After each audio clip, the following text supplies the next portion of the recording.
সবাইকে জানাচ্ছি নমস্কার ও আদাব। আমি এখন যাচ্ছি বাজারে। তো এই বছরে তেমন কাঁঠাল খাওয়া হয় নাই। আমার হাজবেন্ড যখন ছিল তখন উনি মাঝে মধ্যে কাঁঠাল আনতো, কারণ আমি কাঁঠাল খেতে ভালোবাসি সেই জন্য। তো গতকালকে রাত্রে আমি ভাতে জল দিয়ে রাখছিলাম, আমি পান্তা খাবো কাঁঠাল দিয়ে। তো সেই জন্যই বাজারে যাচ্ছি। এর মধ্যে আমার বড় দিদি ফোন দিছে। আমার বড় দিদি আবার রাজশাহী, ওর মেয়ের বাড়িতে যাচ্ছে। আমার ভাগ্নি রাজশাহী থাকে, তো সেখানে যাচ্ছে। তো আমাকে বলল যে তুই একটা হাঁস কিনে নিয়ে আসে, আমি যাওয়ার পথে আমি গাড়িতে ওঠার সময় আমি নিয়ে যাব। তো দিদির জন্য একটা হাঁসও নিব। তো দিদি বলল বাজারে যা, আরও যদি কোনো কিছু লাগে আমি ফোন দিব, তুই নিয়ে নিস। তো আমার সাথে বাজারে চলেন আপনারা। যদি আরও কিছু নেওয়ার থাকে তাহলে সেটাও আমি দেখাবো, আর আমি হাঁস নিব, কাঁঠাল নিব, সেটাও দেখাবো। চলেন।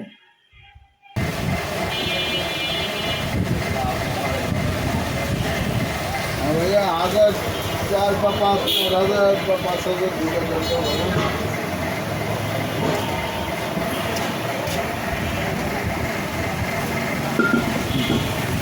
বসুন দিয়ে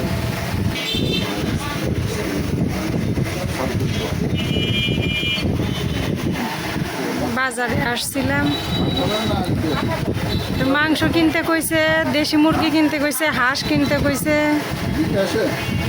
তো আমার কাছে তো তেমন টাকা পয়সা নাই। দিদি কইলাম টাকা পাঠায় দে, তখন ওই যে আমার ফোনে টাকা দিল। এখন এই টাকাটা যে বের করে নিলাম, এখন যাব দোকানে টাকা বের করে।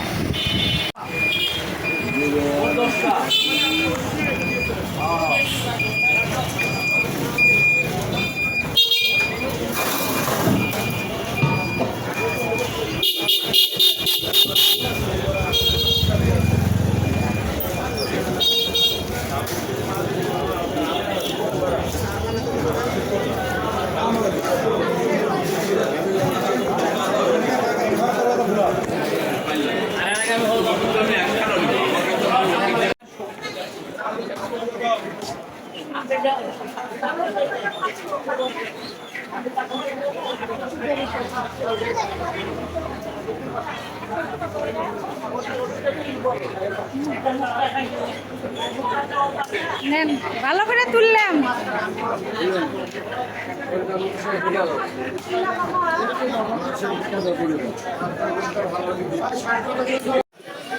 এক সাইডে দাঁড়াই। এই তিনটাই আছে, হাঁস আর নাই। কত করে হাঁস? কত করে? কয় টাকা?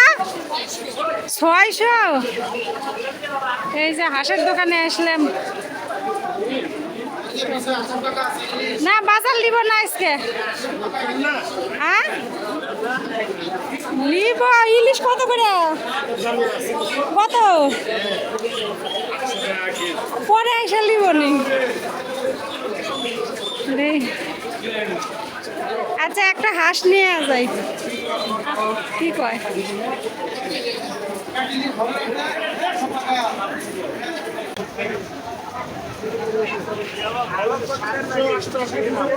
এই যে হাঁস রেখে গেল, ড্রেসিং করা হয়ে গেছে। মুরগি মুরগি কয় টাকা দিলে? এই 50 টাকা দিয়া যাও। তুমি 600 টাকা দিলে? হ্যাঁ, আজ রে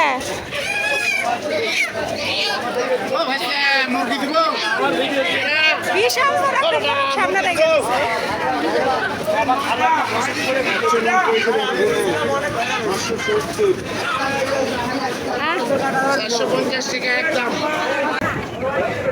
খাসির মাংস থুয়া দিছি দোকানে। মুরগি হাঁস নেওয়া হলে যাওয়ার সময় হলে একটা ইলিশ মাছ নিয়ে যাব।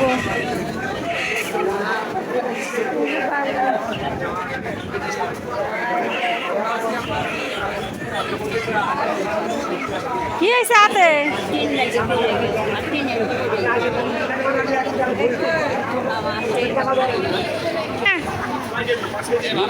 হ্যাঁ, ঘেরে দেন। এটা আমার মুরগি তো, তাহলে দেন।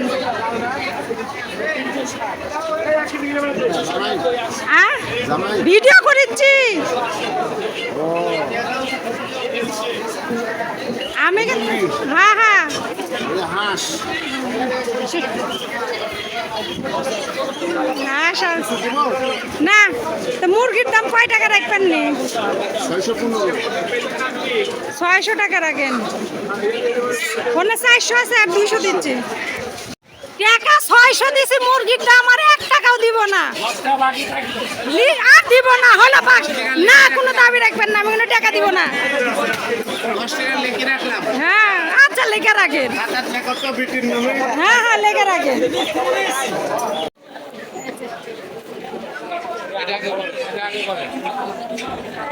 এটা কত করে? বিশাল বড় বাবা। ইলিশের দোকানে আসলাম, ইলিশ মাছ নিব। আচ্ছা আচ্ছা আচ্ছা আচ্ছা, সবাই ভিডিওতে আসার জন্য সবাই হাত উঠাচ্ছে। ওই যে উনি ডাক দিল আসবার লেগে, কি করবো? আর একদিন নিয়ে যা, খাবো না আপনার কাছ থেকে, সমস্যা নাই। একটা ইলিশ নিয়ে যাই। এই দুটো আম নিলাম। বাজারে আজকে কাঁঠাল নাই, বিশাল বড় বড় কাঁঠাল। আমি তো অত বড় কাঁঠাল নিয়ে যা নষ্ট করে আমার লাভ নাই। আর বড় দিদি ফোন দিছিল যাব রাজশাহী, ওই লেগে আজকে আর কাঁঠাল নিলাম না। রাখেন, নিচ্ছি দাদা। তাই যে বাজার টাজার করা শেষ, এখন হলে চলে যাব।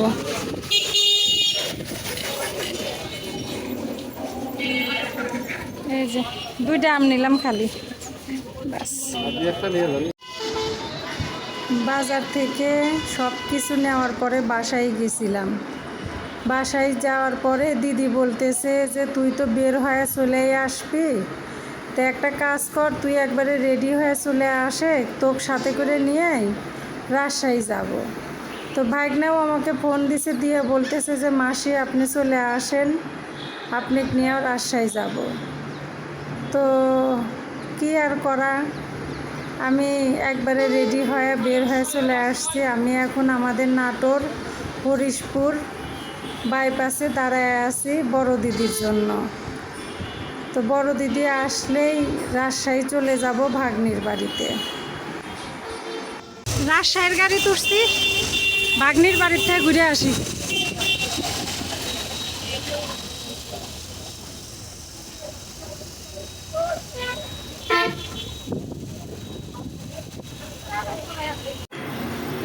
গাড়ি থেকে নাইমে রিক্সায় উঠছি ভাগ্নির বাড়িতে যাওয়ার উদ্দেশ্যে। আর এখন আমরা আছি রাজশাহীর একদম মেন শহরে। বাংলাদেশের মধ্যে সবচাইতে সুন্দর শহর হইল রাজশাহী শহর। রাজশাহীর মতো বাংলাদেশের মতো একটা শহরও নাই। যারা রাজশাহী আসেন নাই, একবার রাজশাহী আসেন, রাজশাহী একটু ঘোরাঘুরি করেন, দেখেন রাজশাহীর মতো দ্বিতীয় শহর বাংলাদেশে আর একটাও পাবেন না। রাজশাহী যত সুন্দর, ঢাকা শহরও অত সুন্দর না।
রাজশাহী চলে আসলাম দিদিক নিয়ে। এই টাওয়ারে আমার ভাগ্নি থাকে। তো মনাক দেখতে পাবো একটু পর।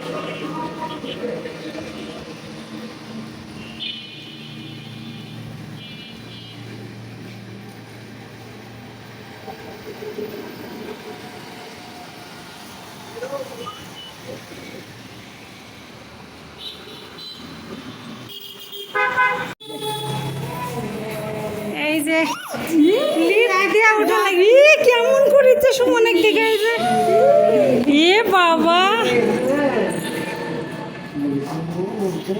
চোদ দিদি, আমরা চোদ দিদির বাড়িতে আসলাম। চোদ দিদি দেখতে কেমন করে।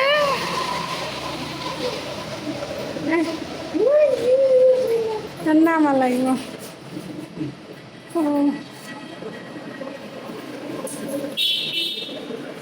এখন খুলে যা চিচিং পাক।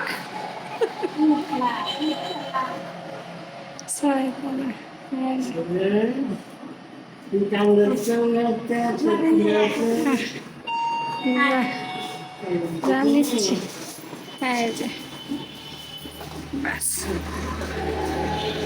এই যে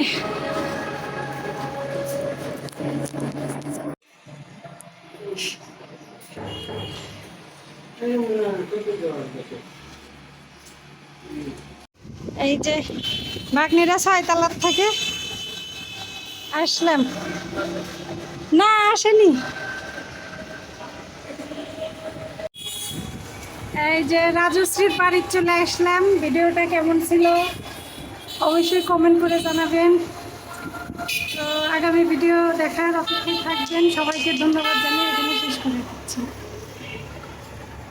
টাটা দেন, টাটা টাটা দেন, টাটা দেন, টাটা টাটা টাটা টাটা দেন।